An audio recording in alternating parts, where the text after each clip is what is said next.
And we are live. Welcome to the Snow Millionaire Secrets Global Summit. Here's your host, Dominic Chiarella. Hello and welcome to the Millionaire Mastery Secrets. I'm Dominic Chiarella, your host for this groundbreaking online event for snow and landscape business owners. And you're in for a real treat over the course of the next few days. And that's because I am hanging out live and virtual for 10 days straight with 10 titans of the landscape and the snow industries. They're going to share with you the one thing they wish someone had told them when they first started out in business so that we could grow our businesses and become successful. Okay. You're about to learn the most important strategies and tips from somebody who wants to build successful business in this industry. I am so excited to share this information with you today. Now, before I introduce you to our guest for today, it's time for some housekeeping. Now, we are broadcasting live from Google Plus Hangouts. Now, this is a pretty new technology. Please bear with us if there's any glitches. Now, a couple of things. There's going to be a 60-second delay between what I'm saying and what you are hearing. So instead of asking you to post your questions and getting radio silence, it would be great if you go ahead and post your questions to Facebook comments below this video. I have assistants that we're going to be able to check these things and get these questions right to us. We'll be checking periodically throughout the interview, and we'll pop over here and there to get these calls, to get these answers. Okay, without further delay, I'd like you to be introduced to today's guest, Bob Bullock. I will give you a little bio of Bob before he starts. Now, Robert H. Bullock, interpersonal communication specialist in a unique company that works with individuals and organizations to facilitate, drive, and manage this rapid growth with positive change. He draws on existing resources from his clients and introduces them new resources to create this high level of results. He helps clients discern conditions from problems and create meaningful, doable solutions, which is really excellent. Now, he established 1980 with long-term client relations, spanning over 25 years. 35 years of consulting, training, and coaching with some of America's top management sales forces. Now, he has written, produced, trained with workbooks and manual, emphasizing with personal growth and happiness, communication. Now, he helps clarify and builds culture around real personal values. And he also does personalized executive coaching. And without further ado, I would like to introduce Bob Bullock. Thank you very much, Dominic. Pleasure to be here. Thanks for having me. Well, Bob, I'd like to start this global summit. It's breaking grounds here, but I'd like to start with you is because you have been so instrumental in preparing people for this growth in the leadership area. You know, Bob, I go into some of these companies over the past 2 or 3 years, and they bring me in because they know they want to build their systems, they want to help their people, all these things they want to do to get to the next level. But what I see, and I still see, it's one of those things, is what is going on with the leadership in that company. Right. It's like, what are they doing? How are they mentoring for culture? Do they have a clear vision written? How are they leading? And they want before they want me to help them, they want me to fix these problems. So where do you start, Bob? Where do you start helping these owners become leaders? And tell us some of the things that you start doing. Well, you're hitting right on, Dominic. Quite often, they want to fix something before they're clear themselves about what needs fixing. And so you mentioned earlier, discerning between a problem and a condition. A lot of times, you've got a condition in place, and I'll define what that is in a second. And the more you try to fix a condition, the more it spins off problems. And it seems like problems just begin to multiply everywhere. And let's take a a problem, flat tire. Flat tire is a problem. You can fix it. A lot of different ways to fix a flat tire, aren't there? Now, if you have a flat tire every day, that's no longer a problem. That's a condition. You have to manage that condition. Where's whoever's driving this vehicle taking it? Where are you driving the vehicle? When are you doing it? How are you doing it? What's the condition of the tires? So a condition is generally something that's repetitive, something that happens over and over, and it's a conditioned behavior. And in companies, quite often, their culture is built by accident. Somebody got into a business, they started working their business, they started working hard, they started bringing on employees, and all of a sudden they have this whole culture that was never by design, it was by accident. And they may even say, well, you know, I've got all these values that I want to run my company by, because I'll talk to every owner and they all say, oh yeah, we have values. I will go down into their company, to their people, and nobody knows what they are. And even those that know what some of them are don't even know how it relates to them personally. And so one of the big issues about leadership is having not only a clear vision, but being able to take that down into the ranks. And as you said earlier, my business is interpersonal communications. And that means being able to listen as well as speak. A lot of people think they're very clear. They think that the minute they've said something and they've handed it off to somebody, because they said it or wrote it, their job's done. It's done. I did my job. That's not where it ends. Communication doesn't end until you get good feedback that they actually did understand it in the way that you wanted it done. And so I think that gets missed in leadership. And leadership's a funny thing. Everybody has leadership styles. Some styles are more demanding, more crisis-driven, for instance. Some are just tyrannical. They're tyrants, going around, you know, dictating what they want done, and actually creating more chaos. And chaos is an energy. And you can begin to develop a style that is chaos-driven and crisis-driven. And it feels good in the moment because everybody's running around doing stuff. And yet later you realize there was not the productivity you had hoped for. Well, So I know Bob, exactly what you're talking about, because in the beginning, and I got to tell the audience, is I had you as an executive coach and to help me with growth. Communication was the first thing. And I also had you help all the employees. But I can remember certain instances, I'm on the phone, and you know, crisis is going on. And you're right, I felt, oh my God, I felt piss and vinegar. I'm ready to just jam it. I'm screaming on the phone. I'm screaming out to there. You know, I can blame it on my Italian background, but I am just screaming at people thinking, hey, I am really leading here. And I remember talking to you the week after, and you said, well, Dom, how did you make out some of the crises that you were doing? What did you do? How did you do it? And you know, this is what you call me. You said, Dominic, you're an asshole. Okay, and I said, I'm paying you, Bob, to call me an asshole. But it took me a while. You hit the nail on the head. It wasn't the culture that I wanted.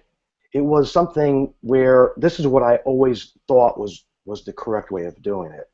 And this crisis wasn't a culture we wanted in our company. So I just wanted, that story was, just wanted to get that into there because I just know that a lot of people love that. It's just that energy that's inside of you. But people don't want to listen to an asshole. And the thing is you can develop a whole team built around that crisis, and everybody feels good in it. If you look at the snow industry, for instance, it tends to be an event-driven industry. We have a snow event. We have all this stuff coming. So the bigger the storm, the bigger the energy, right? You just can't wait, and then it hits, and everybody's into it. Well, what I learned about crises was in Vietnam on the riverboats. I was in the rivers of Vietnam. And I was a petty officer, so I had a team. And the only way to really be effective on the water, I discovered, because I love a good crisis, that's why I do what I do.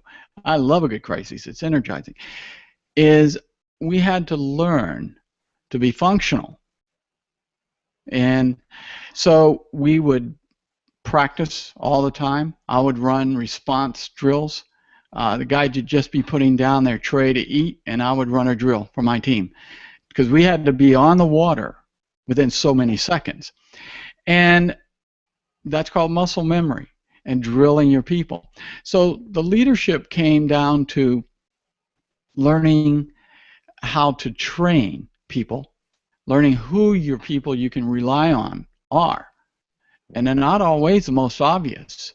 A lot of owners want people to show excitement and show that crisis-driven, upbeat kind of attitude all the time. And if somebody's not showing it, they don't think they're actually doing their job.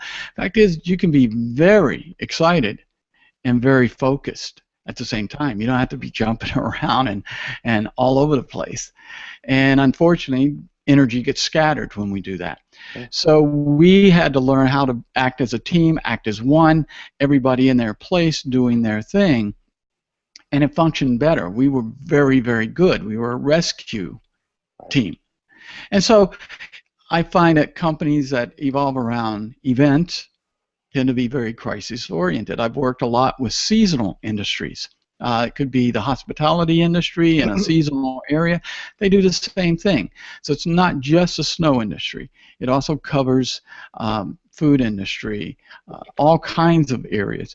And so to have an effective team as a leader, you need to develop levels of leadership and how to trust those leaders. I think another issue when guys are building their companies as a leader, they started off, they did everything. Right. That's and they continued. We all did, Bob. Yeah. That's what we did. Yeah.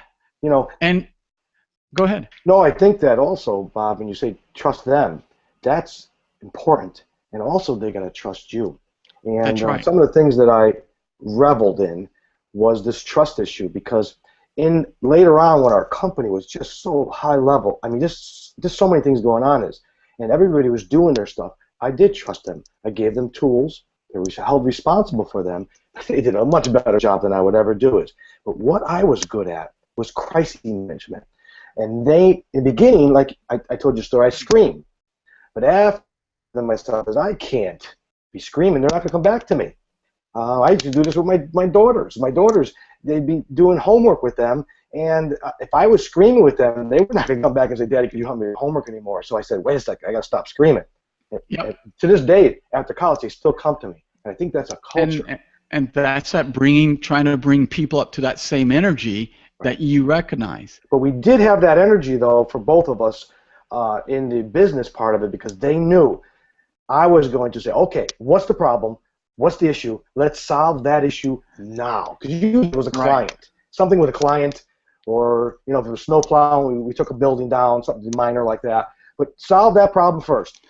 Well, then go back and revisit it and seeing if there was people, system, process, and they got to know that was a culture of ours. Solve the problem, get the crises solved with our team, and then go back to it. And then you could see, I have to tell you, it took a while, but then you saw these levels when another manager or assistant manager or a foreman, they would do the same thing. They would know, hey, I'm going to be like Dominic in the culture. Come to me for the crises, because you're going to do your work, and we're going to solve it.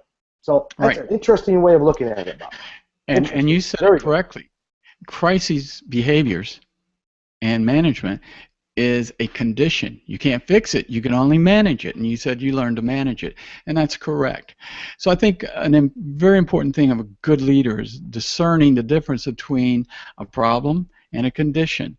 And even worldwide, if you look at the world, we can look at what's going on in the Far East. That's a condition. It's culturally throughout the entire area. And we keep trying to fix it, and it's really something that needs to be managing. And so let's look more globally in your business. What are the pockets that are conditioned versus pockets that they're really a problem? Right. Problems are fairly simple. Yep. You had a good analogy there, Bob. You had that good analogy of the tire. I mean, to get a flat tire, that happens. But if you get flat tires every day, I mean, come on now. There is a condition going on, and you need to correct it. And conditions are generally people-related, which is what I do. It's a communication issue. It's a miscommunication issue if it continues over and over and over again. And I mentioned earlier about learning to develop levels of leadership, second, third, fourth levels down to an organization. Depends on how large you are, how small you are. And those levels of leadership, sometimes an owner has an allegiance to someone who really, the company has grown beyond their capability. Right. Now, there are two ways to deal with it. You mentioned systems can compensate for it occasionally. Knowledge, for sure. You got people, systems, and knowledge. Those three areas need to be part of your whole leadership package. Okay. Can this person be educated? Maybe they can't. Right. Maybe they have a condition in place that they simply don't want to rise to that next level. That's okay. We don't want to throw them away, because I hear that from owners. Oh, but he's loyal. He's been there forever. This is okay. Let's put them where they're best suited, and we need to bring somebody else in who can lead. Right. And leaders often are not necessarily the person who can do the thing the best, which is, again, an owner. He grows up in a business. He can do it all. And so they start everything. We know what we're doing. Right. Right. And so they micromanage the heck out of everything. Right. And micromanagement is a killer of leadership. Every time. We'll kill it off, sure as heck. So learning, well, who can we bring in? How can we develop them? And then have the educational system built in. So sometimes they don't want to build that educational infrastructure because they're acting like in a crisis. Everything's a crisis. We need to do it now. We've got to have that growth now. We've got to have everything now, rather than a process that takes time, evolves anyway. Whether you like it or not, it's going to evolve one way or it's going to devolve and collapse on you. So we look at, well, who are the best people in these positions? It has nothing to do with allegiance. Can they handle that? And can we grow that person? So we look at who's inside the company first. Can we build and grow? And that begins to build trust, because only until they're trained. Micromanaging is a terrible addiction. It can become, you may even hate it, and yet you'll continue to do it because you don't think anyone can get it right. Well, there are things as an owner that I did, and that was in a crisis. But the day-to-day was so, again, give them the tools, give them mentoring and training, help them with the culture. I used to like crises because that's where I could teach the culture of how to handle it. So when someone came to me, I smiled. Here we go. Here we go. Here's another crisis where I know, maybe a partner or someone else that you're watching another company you're doing it's not the case. But this was where I taught my culture. Here a guy took down shrub beds or didn't talk to the client right or certain things. I'd send him back. This is the way I would handle it. See, I used to love going on vacations, for instance. I loved it. Right. Why? Because it got better and better and better. In the beginning, it was chaos, of course. But when it really worked, it was I came back, sat down with people. Okay, what happened? Tell me some instances, some issues, some problems. What did you see? What you didn't see? And it was nice because if there was an issue and they handled it this way, and I would have handled it part of that way and this way, I just explained it to them. Here's how I would handle it. Here's something that could be a part of what you did. And after a while, they wouldn't take it as I was slapping them up. It would be more like, there's another way of doing it. And next time, if something similar, they're going to have their way, and which is a culture of the company. Right. Also the way of the owner. Okay. Well, let's explore that just a little more. Okay. When you got really clear with your values of how you wanted to run that company, and you began to teach your people rather than beating them up or saying just get it done, just do it. Boy, I hate that. I hear that. It was great for a Nike commercial. It sucks in management. Just do it doesn't work. I'm sorry. If some of you guys disagree, no, I used to disagree with you. Then you call me too many times. You call me ass. Again, going back to those word calling. I know. It was fun, wasn't it? Yes, it was. So if we go back to the values, teaching people how to make decisions from those values. All right. Here's what this value represents in this situation, how you can make that decision, then asking them through it. That's mentorship. That's a whole different level of leadership. Mentoring folks is not doing it for them, not telling them how to do it, is showing them once, here's how to do it, or actually even walking them through, here are the values, how do you think that would relate to the situation, we're to do it, and make that decision or take that action out of these values, how would have that affected what you did? Find out where they're thinking from. Now let's say it's completely off target from what you would have done in that value situation. The thing is not to beat them up, but educate them on how that value works. Now, if they choose to keep operating outside your values, that's a whole other decision, isn't it? Different beast. A whole different. It's time to say sayonara. Right. Time to get, say, this, you're choosing not to work here. I have a great definition for employees. An employee is one who agrees to suspend their own behavior, if it's different than a company, to behave in a way that you're willing, as the owner and the boss, to pay for. And I think they don't get that. This is about behavior and adapting the behavior and values of a company that they're willing to pay for. If you're going to badmouth your company, if you're going to create collusion or dissension within the ranks, then what you're really saying is, I really don't want to work here. This isn't the place for me. And the owner needs to see that too. Yeah, again, this is one of the things we started off with, Bob, and I'm dismayed. And again, I was there, and then I learned, and I was coached, and reading, and the vets, and talking to the Titans, and seeing how they had this. But this ego, Bob, is just rampant. When you say, you say to coach, I go into this, the owner says, fix this system, fix these people. And then they'll come in like a bunch of freaking chaotic people and beat the heck out of everybody. And people look at me going, Dom, you're not helping me. You're hindering me. You're helping him beat the hell out of us. So I just can't, there has to be some steps, Bob. There are times I'm sure that doesn't work. What are these? You have some steps with this? It's nice touching upon this, but what are these steps to help this leader become to get this ball rolling, because they all want to grow. They all say, I want to grow, I want to grow, I want to grow. It's the old thing, but this is the area that's stopping you from growing. Exactly. It's I think you just hit on it a minute ago. One of the biggest issues that anybody who's ever built a company, and all of those out there listening who have their own businesses, and any business, and I've worked with hundreds of million-dollar businesses at the top, and I've worked with people who just start out, the startups, is ego. There's a certain point that sometimes the ego takes over, and they begin to believe their own press, and may not even know it.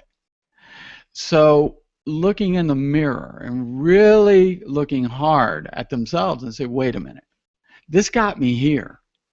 But being able to admit to that if I'm not there, I want to be this other place. I want to be up to that next level of growth, and I'm not there. How come? A lot of times they don't realize their own ego is holding them back. By the way, if you're building a culture around egos, you should see what that looks like inside a company. Not to talk about negative things. These are things that you have to be consciously aware of. So the first thing is looking in the mirror, and that scares people. Well, but I have to tell you something, and this is, I was there, and I go into a company and I see the owner. Now, the owner has a decent company, and sometimes, I'm talking sometimes in larger ones, the $3 to $5 million ones. They're making great money. They have a great expense account, nice house. They have an ego to kill people. So you say, I don't think I'm going to say to them, hey, by the way, you're not successful, because you are. Now, but you say you just have to look at it and ego. Maybe, I don't know, I had it. I don't. Maybe tell them, tell everybody how did I change or something, because it's hard to tell somebody, hey, by the way, you want to grow from 3 to 4 million, but you want to go to 6 to 8, or you want to break to 10, and you shake your head saying this is never going to happen because of this ego, because of this leadership. Right. And how do you tell these people? Well, you are successful because you're making hundreds of thousands of dollars and you have a beautiful home and this and that. I can't, how do you do that? Sometimes it's not about growth. It's even about being able to maintain that level. What happens that they don't see is you can't sustain that operation over time. If you do, it's generally very dysfunctional. One of the things you'll notice and see is that it begins to collapse and implode because you have what I call a revolving door on employees, if that makes sense. No, sure. There are people, excuse me, my fax wanted to go off. There are people who, what happens is you're constantly having to hire new people. Sure. And it gets to be, you're constantly in a training mode, you're constantly in startup in each of the different departments. And when you look at that, if some of the people are experiencing those kinds of issues in your operation, that you're constantly having to bring in new people, and of course if you're in an ego state, you think it can't be you, must be them. Oh, yeah. It's funny. That's comical. There was a guy I worked with in Charlotte, used to fly off into a froth. I mean, spittle would be coming out of his mouth. He would start the meeting nicely and then start beating everybody else and then start screaming at how he built that business. Right. Well, he built that business, and I reminded him, on the backs of a lot of good men and women who actually tolerated his ego. And he chose not to follow. I mean, I was in that operation for 12 years. We were in the top 3 in his company, his industry, for the times I was there. And he just couldn't let that piece go. And so since I left, by the way, they have shrunk down. They had hundreds of people working with them, growing like crazy. They now have less than 30. And it's imploded. Now, what happened is he passed that on to his son, who now takes over the company, who's even less effective than he is, because he doesn't even have the credibility of having been there and built it in the first place. So ultimately, a good leader knows have to be a good visionary. They're usually way out in front of everyone. Dominic, for all of you who may not know him as well, is definitely a visionary. That's why he's running this program. And often he would be so far out ahead of his people they couldn't see him. And I have to bring him all the way back. So you got to talk to them, your folks, where they are in your operation, not where you are 3, 5, 10 years out, where it's made all this growth. Because as a leader, you definitely have to be that visionary. You also have to realize when you're so far out there in your vision that if they're not aligned with you in that vision, then you're alone. And that's when it feels like you're alone. And that's when you start feeling like, God, do I have to do everything? Can't these people get it? It's not that they can't get it. It might be that you haven't been able to actually spell that vision out for people in a way that they could hear it. And communicate. And that's what I found, Bob, was a very important facet of executive coaching. It was how to communicate with people, and vice versa. Well, and I'm still doing this now. Believe you me, it's still communication is just. Well, it's rampant. Oh my God! So communication was getting that down to the level. So that. Exactly, and it's running crazy throughout our entire corporate society, even now. Miscommunication, especially in sales and service, and it's until somebody can put their ego aside and say, you know what, in order to grow, I've got to grow personally more to accept the new level of responsibility, because you can't keep doing what you're doing. It's now time to step that up to a higher level of leadership and be accountable for learning new things, which is always scary for a lot of people, especially people with large egos. Sure. And I don't mean that they're necessarily egotistical. Okay, let's define that a little clearer. Ego is what you identify yourself with.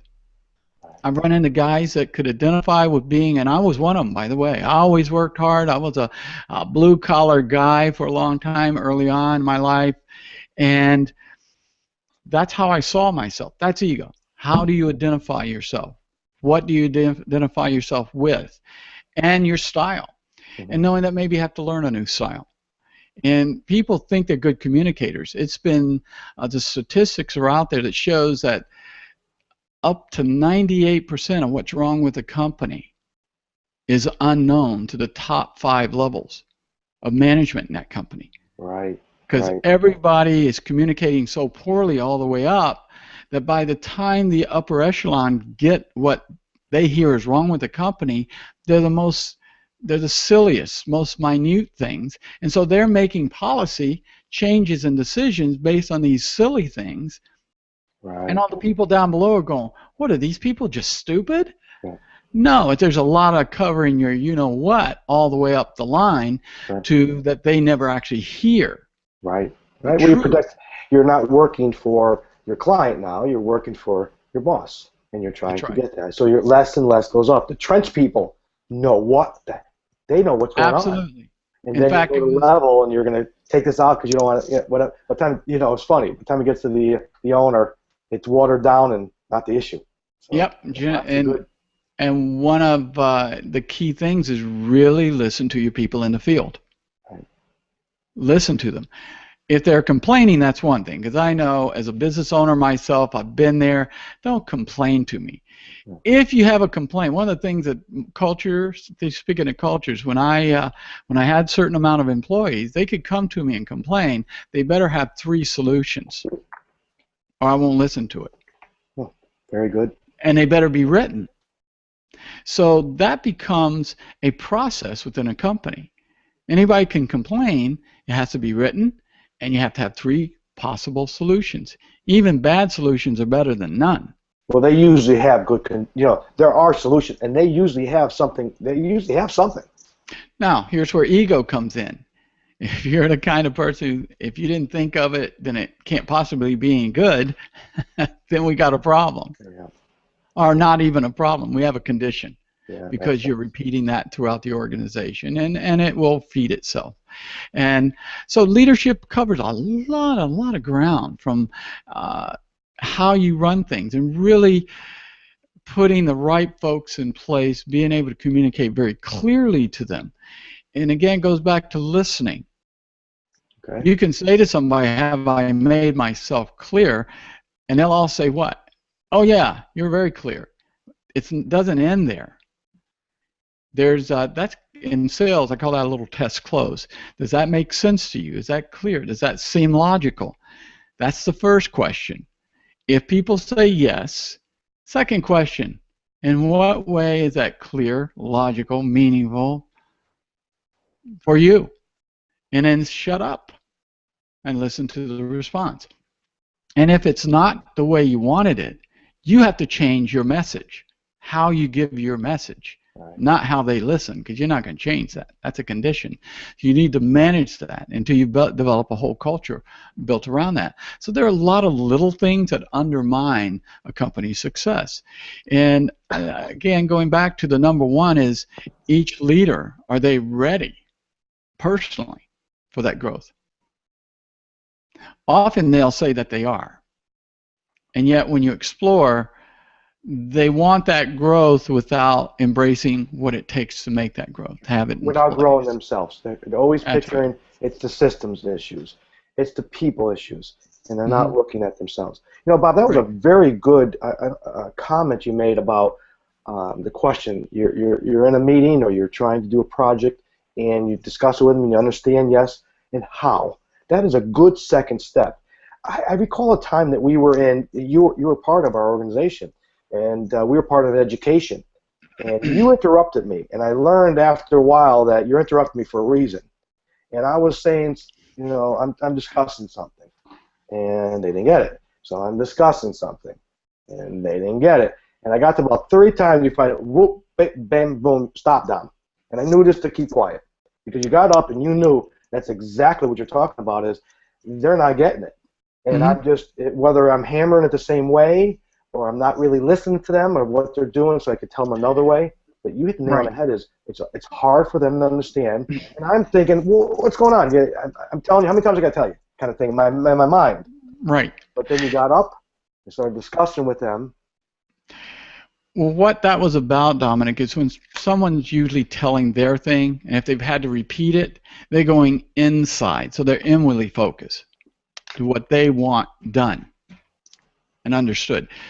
And learning to become outwardly focused. In other words, had you been more outwardly focused at that time, which you are more so now than ever, is you would have seen the 1 or 2 or 3 people in that group that just didn't get it. They showed it in their body, they showed it in their facial expressions and their responses to you, some even turning away. That were all indicators that they weren't getting it. And you could have stopped and then asked a question at that point. And that's what that was about. We go inside. So part of it's becoming outwardly focused. No, you know, by studying neurolinguistic programming, I learned that basically communication, 55% of our communication is nonverbal. And like 8%? No, I mean, there's examples of this.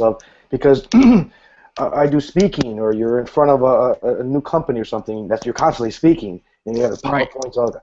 But when you say that's almost, 2/3 of it, or close to 2/3 is your body language. What do you mean? Exactly. What do you mean by that? Well, the key to body language isn't having a key that if somebody crosses their arm, a lot of sales teaching still to this date says if somebody crosses their arm, they're cutting you off. They're moving away. They're shutting down. That's not true.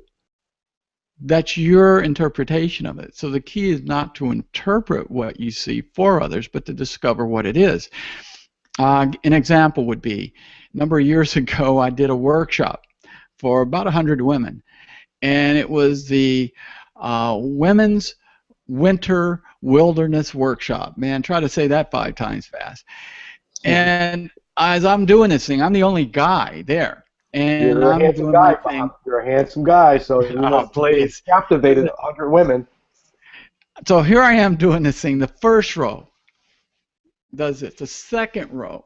Now, by the time it got to the third row of people doing, crossing their arms, I did the old standard. I said, well, wait a minute. Did I say something wrong for you ladies or something? I noticed that you cross your arms. And they all went, oh, no, it's just freezing in here.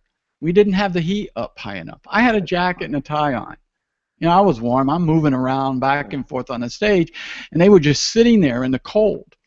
So a lot of times what we interpret, we have to discover how it is we're interpreting what we see. So body language isn't necessarily easily read by a key, but you got to notice it. Now, part of teaching how to communicate well is how do we match and mirror other people. Their words, their tonality, their body can get you into a state of rapport with another person, because rapport is built around sameness. So once that's established, you can actually introduce new information. So even when I'm leading, the first thing I do is establish some form of rapport with everybody. This morning earlier, I have a team of 5 people out of Charlotte that I'm doing video, like here. And I use that to create, each one of them I had to create rapport with, because they're all different. And so once you have that rapport developed, and you even know the language that they need to, how they need to hear something and receive it, you know what? It becomes so much easier.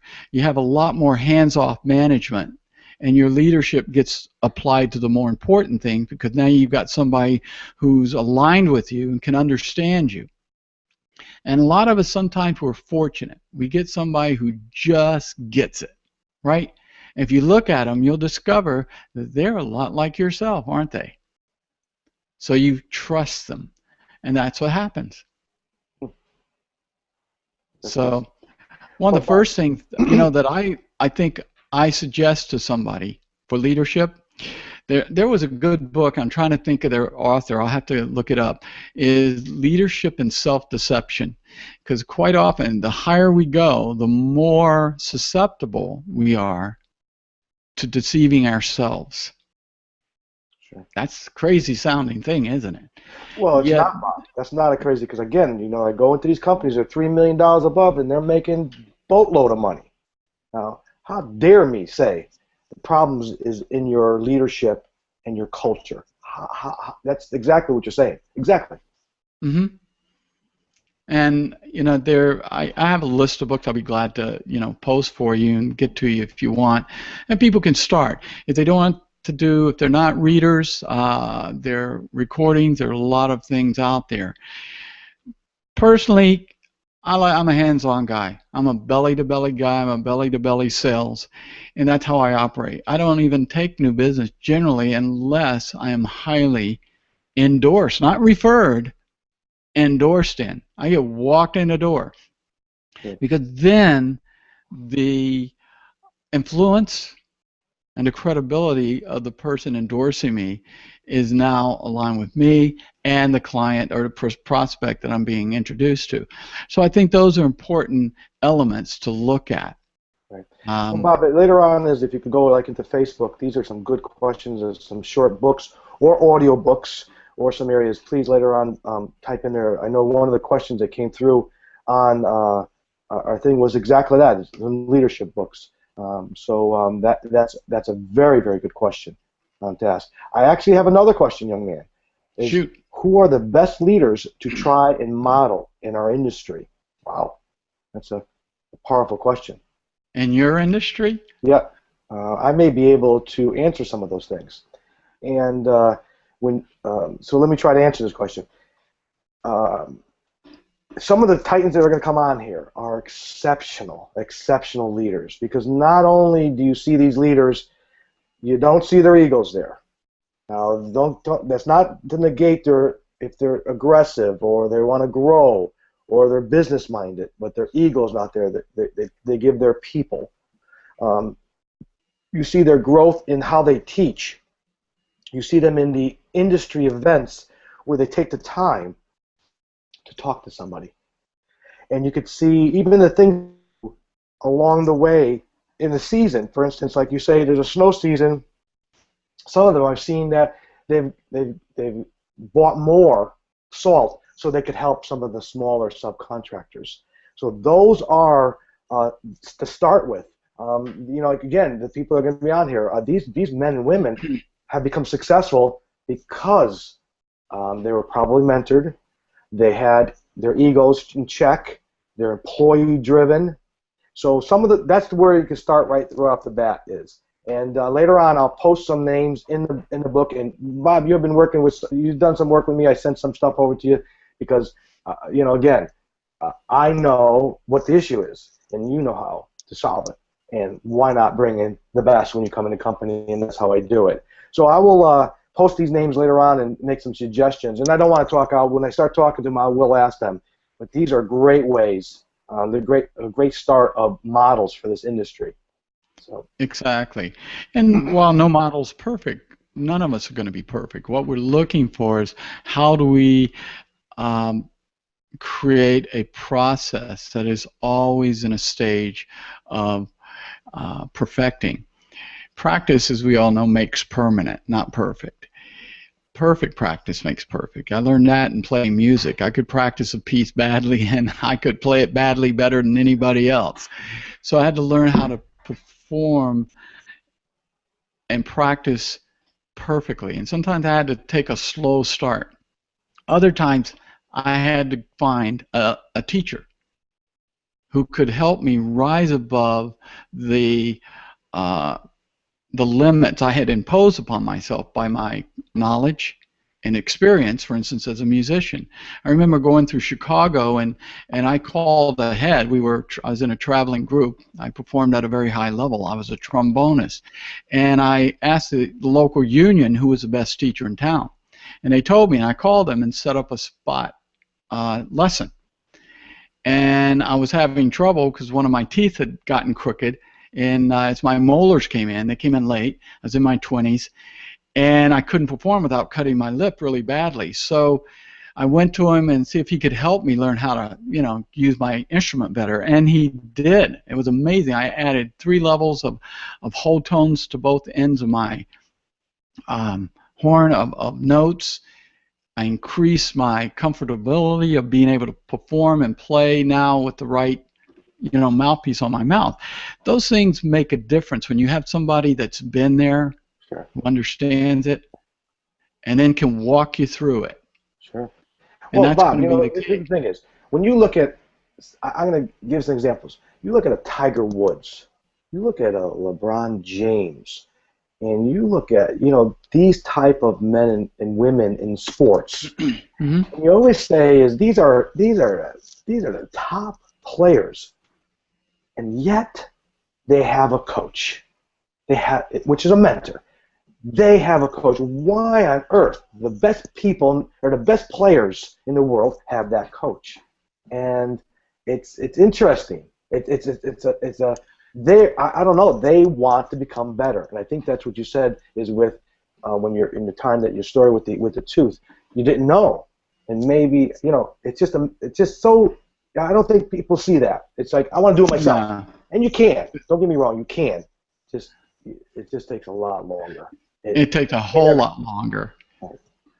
And I usually tell people prepare for pain because it's going to be painful. Yeah. Now, some people just like that pain, let's face it. I think an important piece to look at is energy, time and energy. One of the things that a lot of guys do in business that I've run into is they work so hard, they spend so much time working, and then they play as hard as they work, and they think they're having fun. And I've seen the remnants of what's left of their families after they've played so hard, after working so hard. It's about time, and time equals energy in business to me. And so part of what you just mentioned, we don't know what we don't know, do we? I mean, that's an overused phrase now, yet it's so true. We don't know what we don't know. That's why it takes, I think, fresh eyes to look at things. I certainly look at things very differently. It's part of my training. Mm-hmm. It's part of what I grew up to be. I've always been an odd duck in that when I see something, like if I see a man sitting on a horse backwards, I might wonder, well, how come the horse is facing the wrong way? Most people are going to think, well, the guy's sitting backwards on a horse, not me. The horse is that. I got you. That's right. So I'm going to look at things slightly differently. And I find that when you do that, that's when breakthroughs occur. Yeah.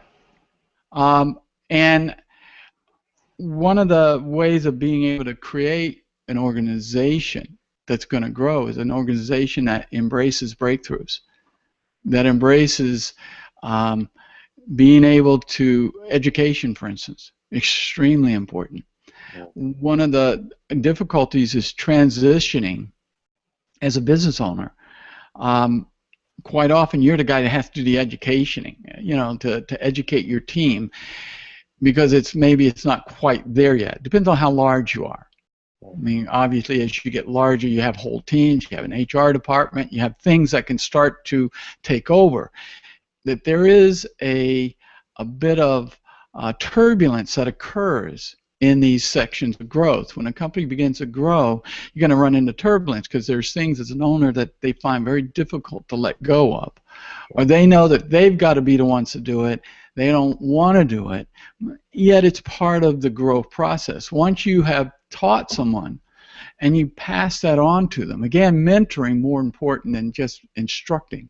Mm-hmm. Mentoring is teaching them and having them teach somebody. Sure. You want to get somebody who's good, make them teach it. Sure. Give them enough and take it from there. And then you'll have someone you can trust. Sure. And that's when you can start applying your time and energy somewhere else. Right. Well, I have to say education was something that we did in some of the partnerships that I had in some of the other companies. And you do see that.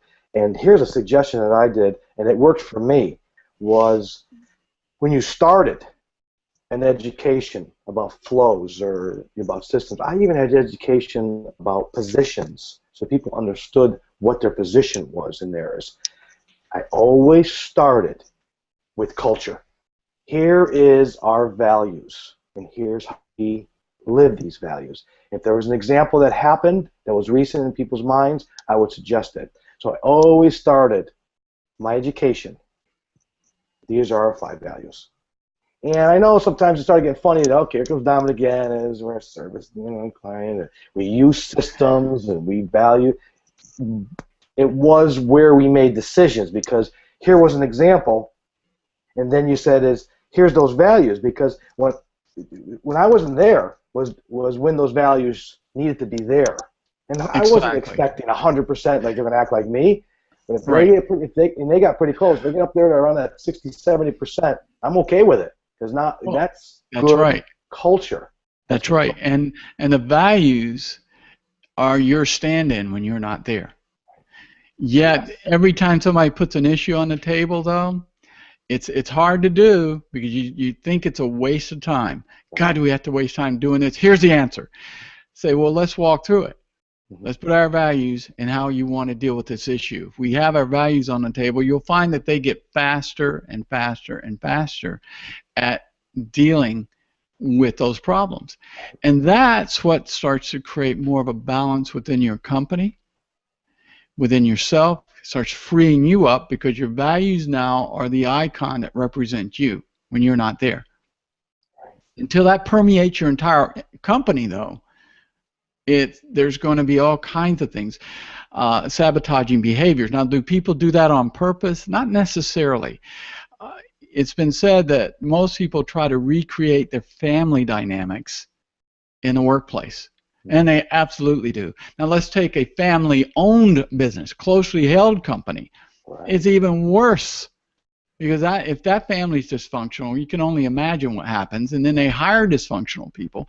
And the thing, it's an overused word, but man, it becomes pretty crazy. So that's part of what being a leader is, saying, okay, here's what works, here's what doesn't. Doesn't make it bad, it just doesn't get us where we want to go. Right. I'm used to it, I'm comfortable with it, it's not helping. It's not working. That's right. It's just not getting you there. Now, we're coming up on the hour. I knew this was going to go by too quick, because you have so much, Bob. Well, there's so much to handle. But I really want to get to this one thing. So what's the one thing you wanted or needed when you first started your growth? What's something you wish someone had told you when you first started out? That's a great question. And one, I'm the street kid who did it all myself. Right, got out there, did all the work, and I was starting to hire people, and I would have loved to have had a mentor who had already gone through some of the craziness I went to, because I didn't have that.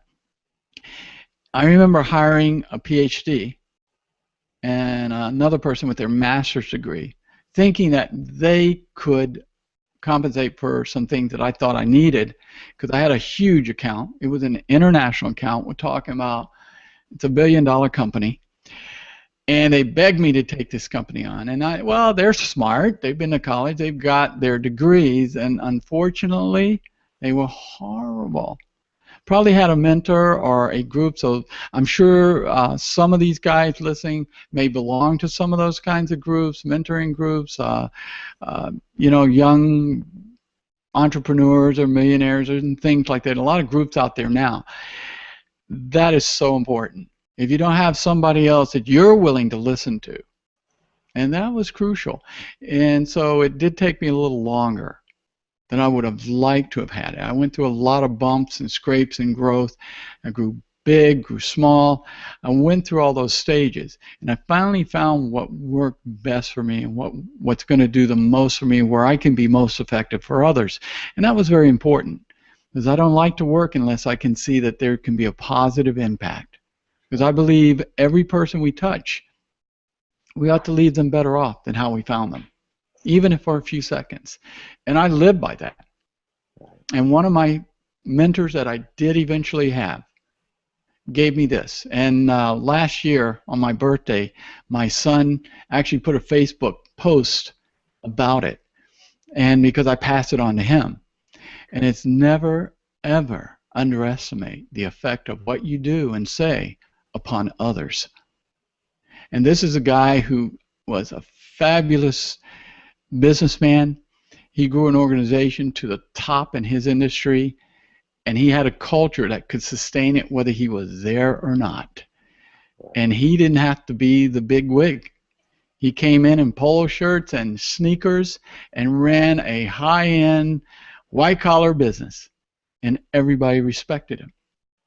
And he built a culture that to this day, even though somebody else has now taken over, continues to keep that operation extremely successful, by the way. It's enduring.